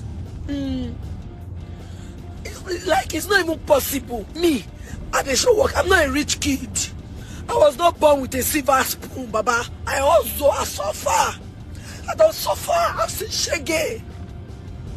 Another reason why I've not given up in life is because of my younger ones. I'm the first child. My younger ones is another reason why I can never give up. That is why no matter what anybody is saying to me, I say enter here, they come up because I know many people they say, Alpha. I know many people they tell me, what's up, I need this. I know. I don't, that's why you see, people will think, oh, she's rash. No. I'm shamelessly hustling. Shamelessly because I have people that I don't want them to lack. One may have to say, I'm not going to do online ranting, no. And they show what it is. Since Dangote is not answering, I will get their attention. And Nigerians will know. I will get their attention, not their attention. I know what to do. Pastor, Oko, Pastor.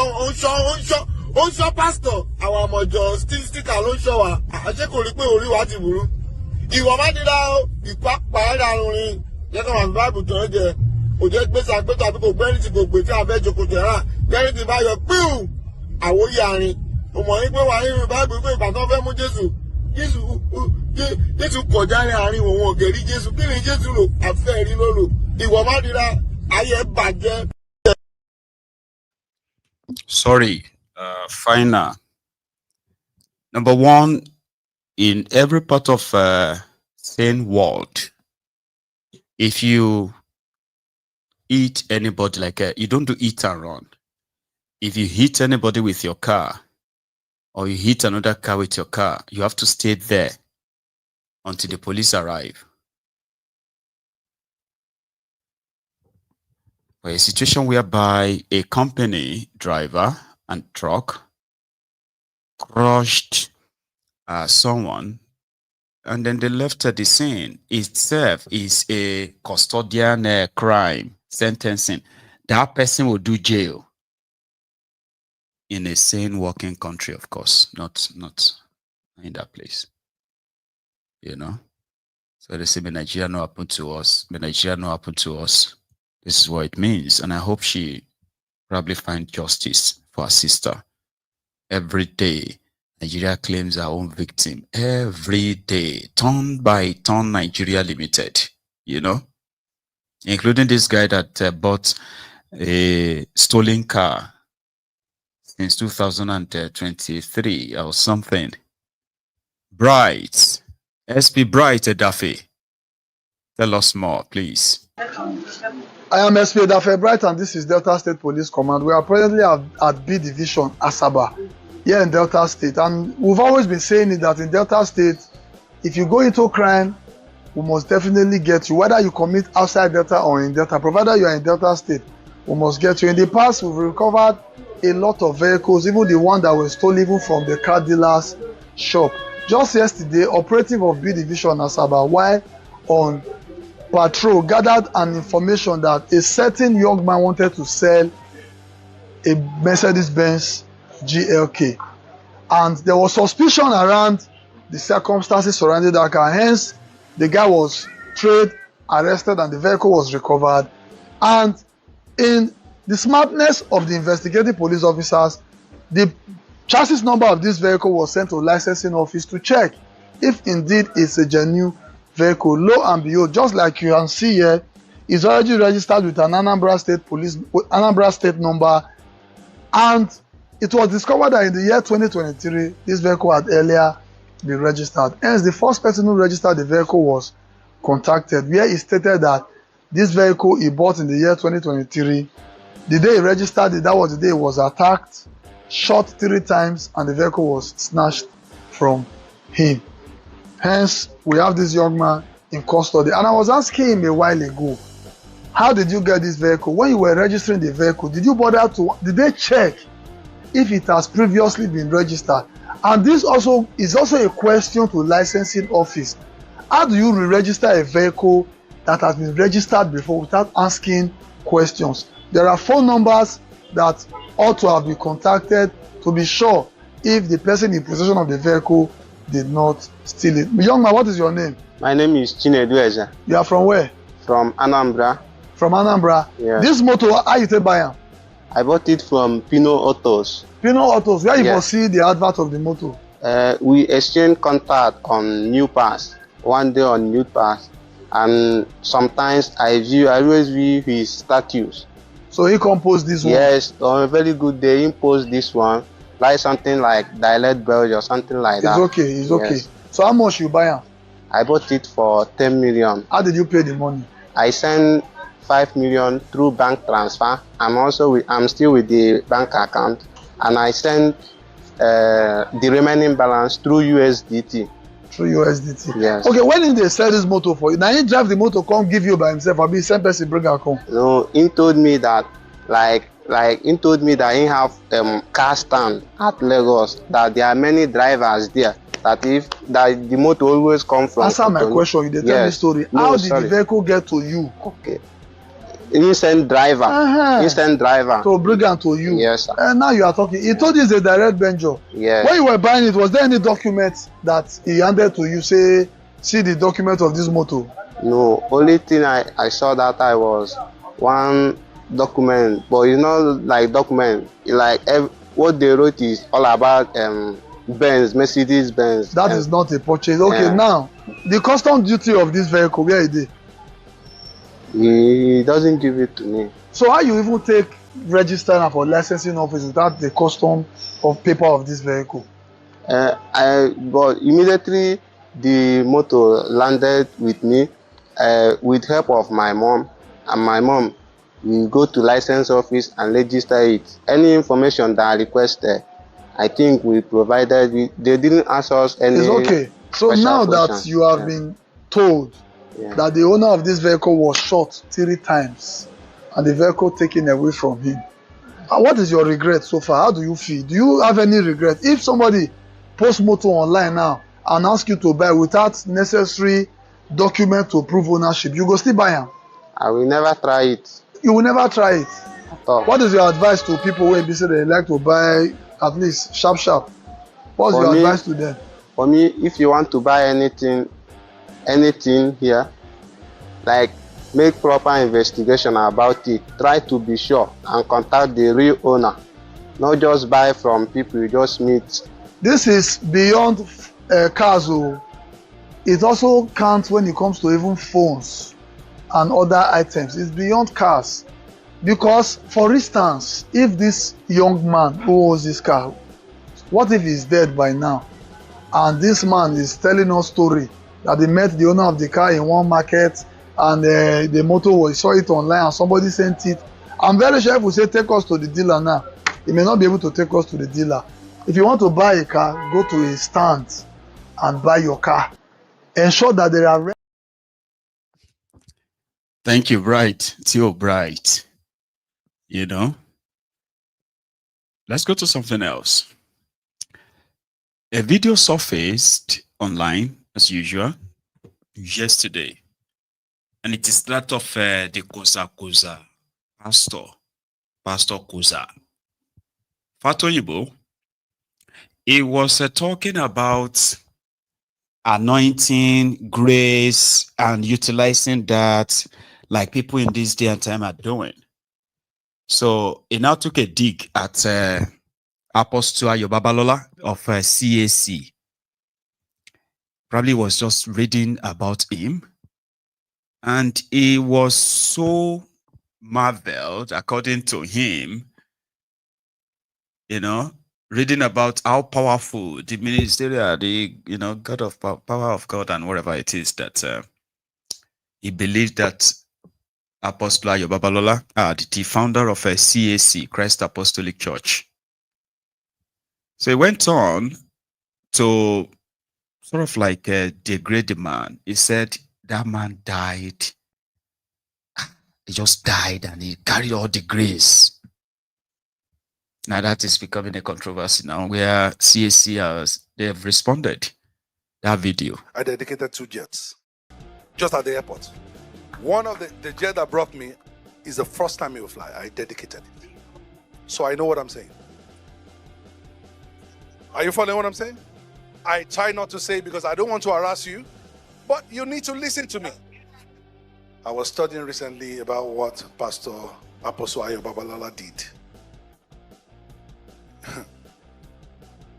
I stand to be corrected, but what God did through Smith Wigglesworth, if they had documented what God did in the life of that man, I'm telling you, people will be coming for pilgrimage. He was anointed.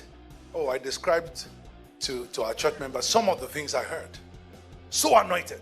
He was praying one day, and a python crossed his leg and dried up. He didn't even need to say, I bind, it dried up, just crossing his leg. What are you talking about? Anointed man, every duty grace. But, no money. So all the grace just went like that. He sent his word to heal and deliver from destruction. See all these kids, 4 of them. Then ORU. We didn't go there and say Shandala Baba. I dedicated 2 jets. In the era, prosperity pastors, it's money. I dedicated 2 jets. for God knows money launderers that goes to his church, right? Another bunch of criminals who hide behind, I'm into crypto, I'm into this and that. So you get. So he knows them, he knows his cycle. Then he went on to compare himself with an apostle that was so anointed that a python walked on his leg and it dried up. We all know that one is pure fabu. That might be as well. These are the kind of things that, you hear people say and repeat, and they will start fighting you if you say, you guys are so deluded, though. Like, seriously. Like, you go out there and tell somebody and say, a python walk on somebody's leg and it dried up immediately because anointing. But that's not the real point, though. So, he is feeling sad for Ayo Babalola, for somebody who has such power. And yet he had no money. That's why he said he had no money. He was supposed to have monetized it. But one thing is that those ones didn't monetize theirs then, like you have now. Prosperity pastors have monetized the whole thing. And we call them the pulpit bandits. So then he gave a rejoinder. Once that video became this, and the CAC, including the daughter of the apostle, one of the daughters, an old woman. So she responded and said, well, our Father instilled in us, the spirit of a service, spirit of generosity. And our house, when we're growing up, our house is always filled with all kinds of people of different backgrounds, age, class, what have you. And we've always been there to support them. It's never about what we're going to acquire. That's not how our Father raised us, and we're following in his footsteps. That's what she said. In case if you haven't seen the video, here is Biodu Fatonyibo, Koza Pastor, or the Pastor Koza. His response. Recently, my attention was brought to someone said something about me in Nigeria.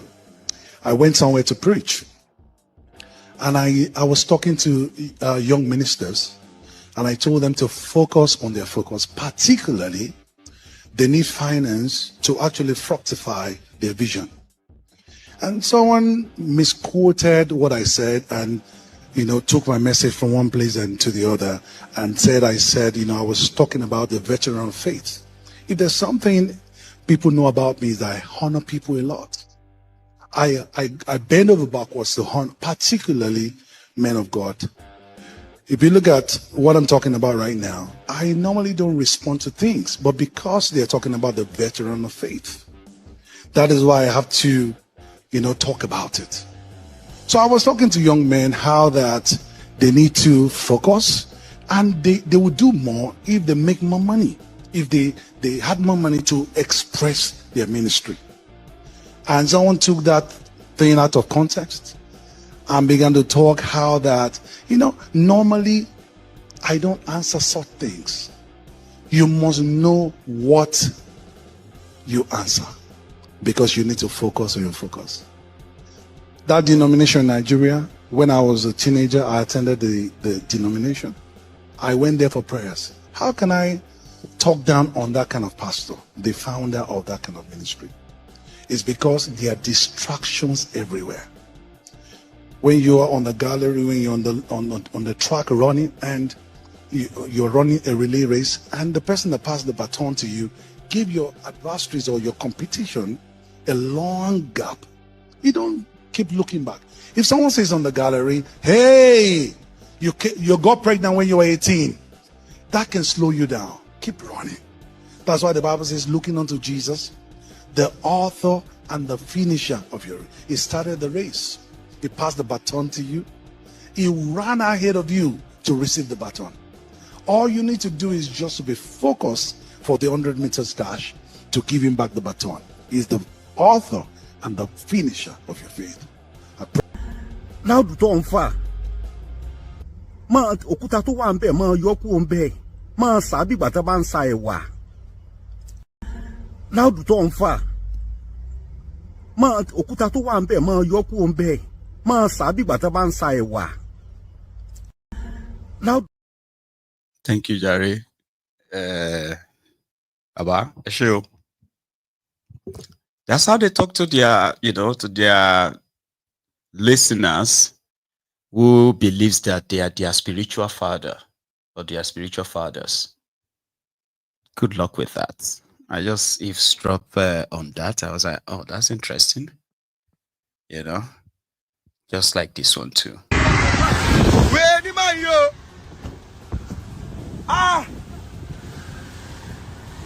This one, knock this one for back. Knock this one for back. I better go. You don't knock me for back. Me too, I go knock and this man knock me for back. See that man knock me for back. That's why. Omo. I better go, brother. Who first knock you? No come out, no come out, no come out, no come out, no come out, no come out. I got beg how we go do a person knock this one back. This one not this one. I bet who did this one? Wait, who knock you for back?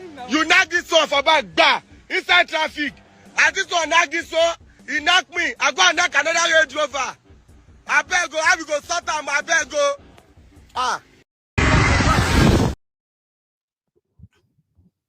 We're equal everywhere gone. Seriously. That's why some of them will tell you that if you don't have anything at all in Nigeria, just make sure that you still have data. It's important to have the data because, Baba, you are just going to be moving from one thing to another. As you are saying this, is and then you see another one, you're like, hey. Then the next one like this, you may actually be laughing, teary, or you see something else and you're like, oh, this one is serious. So I'm actually being teary right now. This is the story of the people of Evo. Hang on, I want to pick up at the name. Somewhere in Ebonyi State, right? So they are experiencing what is called the communal clash, where two communities are fighting themselves. And from what I gather here, they call the place Ikemba Eza community in Evo, local government area of Ebonyi State. Somebody released a video where the now displaced villagers have run to the nearest community or the nearest village and hoping that the authority will come to their rescue. This started from yesterday. So children are currently caught up in that too in Ebonyi State. Because the government, yeah, bundi akpo maka. Anda bundi achuru since nya, hakina be hana Buhari. Eba ha na eba ha diro save. Ya na etimpu ya ka government bia nyere ha aka. Government unu nyere anyị aka o. Inyemaka natala anyị ala anyị o. Unu gbara anyị nkwu o. Unu batara ya ote enyemaka o. Lekwa ụmụazị anọcha ebe a. Ha amakwa ihe ha ga-eme. Enwekwa ebe ha ga-ala. Biko unu bịa mere anyị ebere o. Nyere anyị aka biko unu. Unu gbara anyị nkwu o. Unu gbara anyị aka o. Nyere anyị aka o. Biko adịla anyị o. Akwala anyị dị ya o. Nyere anyị aka gọọmenti biko biko lenu ụmụazị a Chineke jichi anyị mma biko unu nyere anyị aka o. Biko anyị amaghị ihe anyị ga-eme o. Biko akwala anyị ka anyị na-azụ unu bịakwa nyere anyị aka o. Ihe na oge Chineke kwanyechicha anyị ibe anyị mebisila anyị o. Unu bịakwa o. Biko unu bịakwa nyere anyị aka o. You can see these women wailing and crying. It is not easy to carry your children, your family, nothing. You can see they are not carrying anything. Since yesterday, this woman is from Imo State. I'm married from this village. I'm married here. She came and met war. It has not been easy. Please come to their rescue. Come to our aid. We are crying. Our land has been taken over. Come and help us. You cannot keep quiet. Come and help us. We don't know anybody. Look at us. Children, oh, please, they need your help. Come and help us. We are suffering. Come and help us. We are killing our people, burning our house anyhow, destroying our property. Please come and help us. So. Ya wanyi biaradi. Ya wanyi biaradi. Biko nunyete no aka. Ba no bara hanku biko government. Government bia nyere aka. Nyere aka. Nanda. Ukembebe no. Another moment. Come out to show me. Government will agree my bram. The gates is pushing. Look at what I told the I tell you, I talk of them. And it's the memory that says I'm back life. Oh, Baron.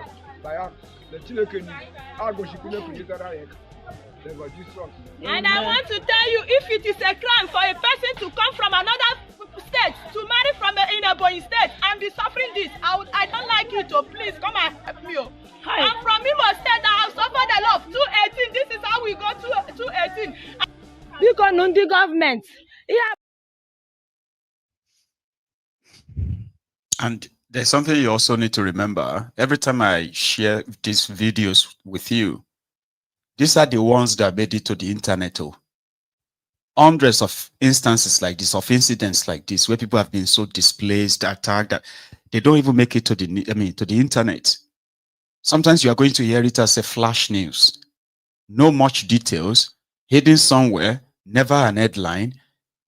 People have been so kind of like so ignored that negligence has become systemic. Like, well, that's how we do it here.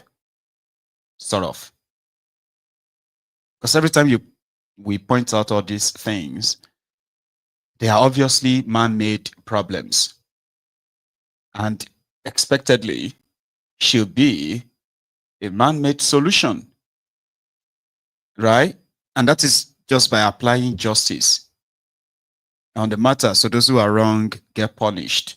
Those that were wronged, they get compensated. And in that process, you put another in place where any other person or any other group of people that transgresses, right? They will be meted with the same fate that happened to those before them. But when people do things that they get away with, others will be emboldened to do it too. So every time you see all these stories on Mayegun's diary, political, just at the back of your mind, always remember, this is the one that made it to the internet. Maybe one of the ones that made it to the internet. There are other stories that they do not have anybody to help them tell it. But for the criminals running and ruining the place, well,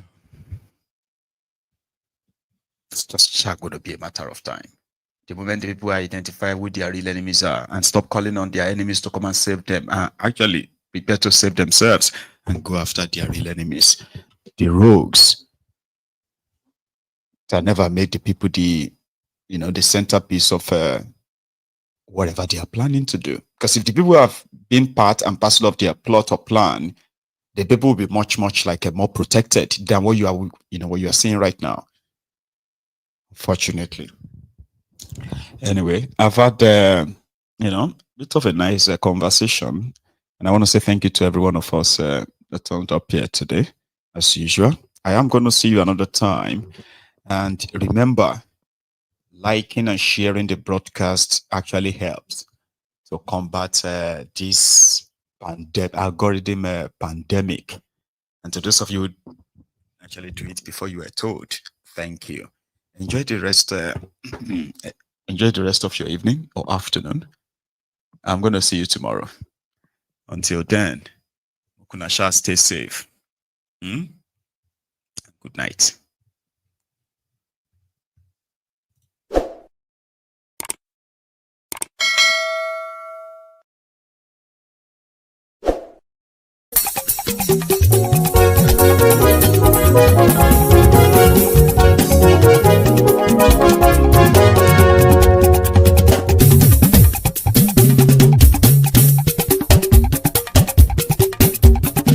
Mayegun làwa mọ̀ làmọ̀ tó dòdòdò.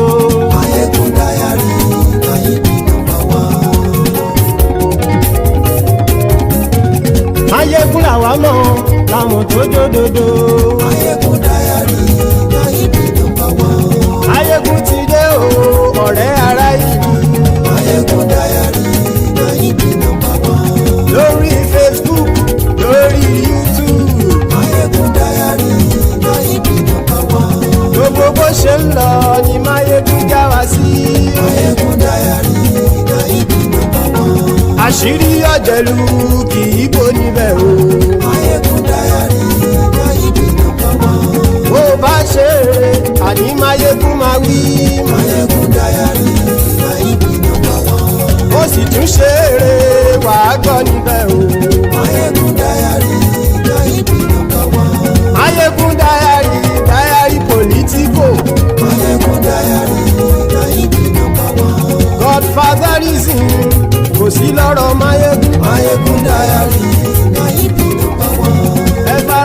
farabalẹ̀ sẹ́ o kẹgbọ́rọ̀ lẹ́nu o.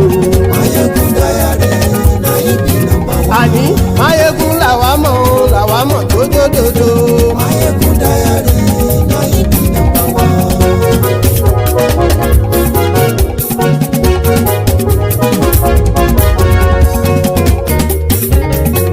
Àní ẹ̀sùn ràkì. Mayegun ti dé. Mayegun ti dé. Ọ̀jẹ̀lú ẹ̀sùn ràkì. Mayegun ti dé. Àní ẹ̀sùn ràkì. Mayegun ti dé. Lórí Facebook. Mayegun ti dé. Àní ẹ̀sùn ràkì. Mayegun ti dé. Lórí YouTube. Mayegun ti dé. Àní ẹ̀sùn ràkì. Mayegun ti dé. Wọ́n bàbá gbé wúrẹ́. Mayegun máa wí. Àní ẹ̀sùn ràkì. Mayegun ti dé. Ijó ìgbádìyẹ. Mayegun máa wí. Àní ẹ̀sùn ràkì. Mayegun ti dé.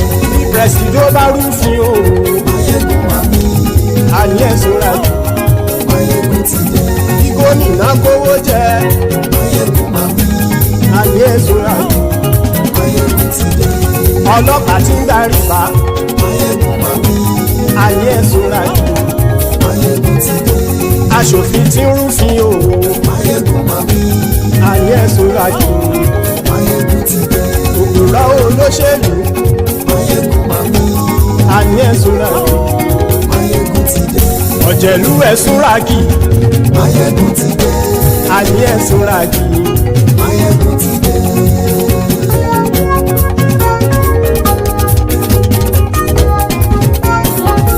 Mayegun ti dé. Gbogbo ọ̀jẹ̀lú ẹ̀sùn ràkì. Mayegun ti dé. Gbogbo ọ̀jẹ̀lú ẹ̀sùn ràkì. Ṣùgbọ́n ní bá ti ṣe èyí tó yẹ kí wọ́n ṣe ọmọ bá dèrò ní fi wọ́n níran o. Mayegun ti dé. Gbogbo ọ̀jẹ̀lú ẹ̀sùn ràkì. Mayegun ti dé. Gbogbo ọ̀jẹ̀lú ẹ̀sùn ràkì. Ṣùgbọ́n ní bá ti ṣe èyí tó yẹ kí wọ́n ṣe ọmọ bá dèrò ní fi wọ́n níran. Wọ́n fowó bẹ́ẹ̀ o. Mayegun ó sọ pé wọ́n ò bẹ́ẹ̀. Wọ́n fowó bẹ́ẹ̀. Mayegun ó sọ pé wọ́n ò bẹ́ẹ̀. Oníkan ṣáàtì ṣe èyí tó yẹ kí wọ́n ṣe fáwọn ará ìlú tó gbé wọn débẹ̀ o. Mayegun ti dé. Gbogbo ọ̀jẹ̀lú ẹ̀sùn ràkì. Mayegun ti dé. Gbogbo ọ̀jẹ̀lú ẹ̀sùn ràkì. Ṣùgbọ́n ní bá ti ṣe yìí tó yẹ kí wọ́n ṣe ọmọ bá dẹ́rọ̀ ò ní fi wọ́n níran. Kì máa yí ṣe eré ọ̀rọ̀ yìí kì í ṣe ẹ̀fẹ̀. Kì máa yí ṣe eré ọ̀rọ̀ yìí kì í ṣe ẹ̀fẹ̀. Ẹni bá ti lè lẹ́bọ̀ lẹ́rù o ọmọ bá dèrò kàṣà ìtú wọn síta. Mayegun ti dé. Gbogbo ọ̀jẹ̀lú ẹ̀sùn ràkì.